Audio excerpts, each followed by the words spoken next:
మాజీ ముఖ్యమంత్రి బీఆర్ఎస్ అధినేత కేసీఆర్ పై మంత్రి కోమటిరెడ్డి సంచలన వ్యాఖ్యలు చేశారు. రాజలింగమూర్తి హత్యకు కారకుడు కేసీఆర్ అంటూ ఆరోపిస్తున్నారు. రాజలింగమూర్తి హత్యకు కారణం బీఆర్ఎస్ నేతలు అంటూ ఇప్పటికే రాజలింగమూర్తి భార్య ఆరోపిస్తున్నారు. ఆ రాజలింగమూర్తి భార్య మాట్లాడిన మాటలను వినిపిస్తూ కోమటిరెడ్డి వెంకటరెడ్డి బీఆర్ఎస్ నేతలపై సంచలన ఆరోపణలు చేస్తున్నారు. హత్య వెనుక కేసీఆర్, కేటీఆర్, హరీష్ రావు ఉన్నారు అనటానికి ఆధారాలు ఉన్నాయి.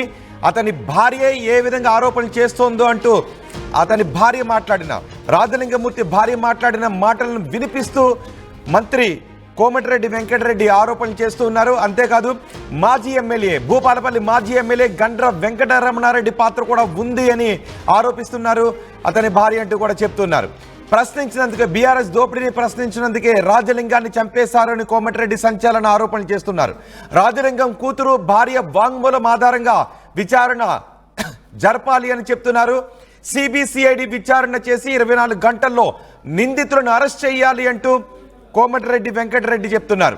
హత్యను ప్రభుత్వం చాలా సీరియస్గా తీసుకోవాలి అని మంత్రి కోమటిరెడ్డి వెంకటరెడ్డి అంటున్నారు. తెలంగాణలో హత్య రాజకీయాలకు తావు లేదు.